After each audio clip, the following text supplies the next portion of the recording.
અમરેલીમાં લીલિયા રેન્જમાં સિંહ દ્વારા માનવ મોતનો જે મામલો છે, હવે ઘટના બાદ 8 થી 9 વર્ષના એક સિંહને પાંજરે પૂરવામાં આવ્યો. ઘટનામાં સિંહને ઉશ્કેરવામાં આવ્યો હોવાની વન વિભાગની આશંકા.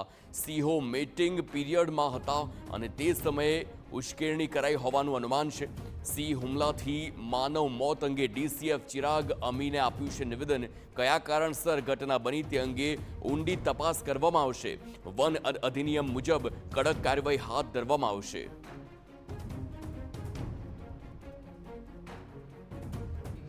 માહિતી મુજબ એવું જાણવા મળે છે કે ત્યાં મેટિંગ પેરમાં સિંહ હતા.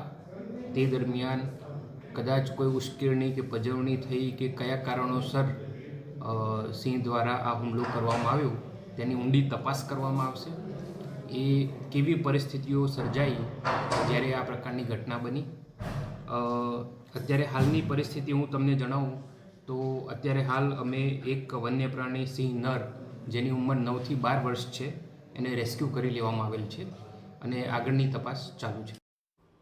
મહત્વનું છે કે અમરેલીના લીલિયા પંથકમાં સિંહના હુમલામાં 21 વર્ષીય યુવકનું મોત થયું હતું. સિંહ યુવકને ઢસડીને દૂર સુધી લઈ ગયો, જે બાદ વન વિભાગે ભારે જહેમતથી યુવકના મૃતદેહનો કબજો મેળવ્યો હતો. જોકે વન વિભાગની દેખરેખ છતાં સ્થાનિક સ્તરે ગેરકાયદે સિંહ દર્શન થતા સવાલ ઊભા થયા અને સમગ્ર મામલે સઘન તપાસની પણ હવે માંગ ઉઠી છે.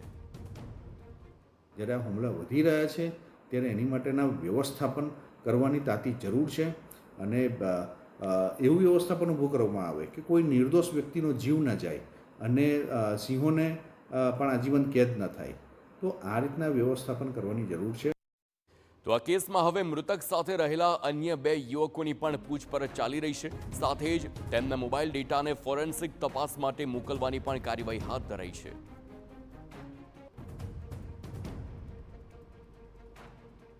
લીલિયાના અંટાળિયા નજીક મોડી રાત્રે બનેલી જે યુવક ઉપર સિંહે હુમલો કર્યો ત્યારબાદ તેમનું જે મોત થયું, આ એ ઘટના છે કે જ્યાં યુવકો સિંહ દર્શન કરતા હતા. હું આપને દ્રશ્યો બતાવીશ. આ રિઝર્વ ફોરેસ્ટની જે વીડી વિસ્તાર છે અને આ રેવન્યુ વિસ્તાર, એટલે આ સિંહ દ્વારા એમનો હુમલો કરીને તેમને આ વીડી વિસ્તારમાં દૂર સુધી તેમને ઢસડી લઈ જવામાં આવ્યો. તો આખો જે ફોરેસ્ટ એરિયા છે, જંગલ એરિયા, જે પ્રતિબંધિત વિસ્તાર છે, ત્યાં નજીક જ આ લોકો જે હતા તે સિંહ દર્શન કરતા હોવાની માહિતી છે તે મળી છે. વન વિભાગ ઘટનાને ખૂબ ગંભીરતાપૂર્વક લીધું છે અને અલગ અલગ દિશામાં તપાસ કરી રહ્યું છે કે બનાવ સ્થળે કેટલા લોકો હતા, સાથે સાથે સિંહની પજવણી કેવી રીતે કરી, સિંહને હેરાન કેવી રીતે કર્યો, સિંહને ઉશ્કેરવાનો કેવી રીતે પ્રયાસ કર્યો હતો.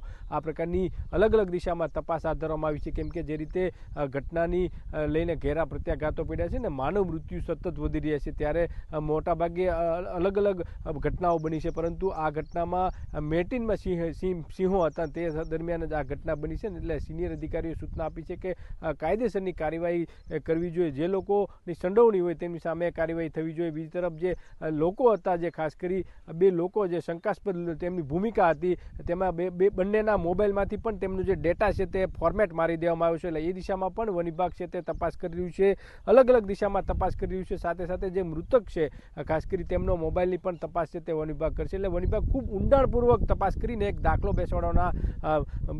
બેસાડે તેવી પણ શક્યતા છે તે જોવા મળી છે. જયદેવ કાઠી, TV9.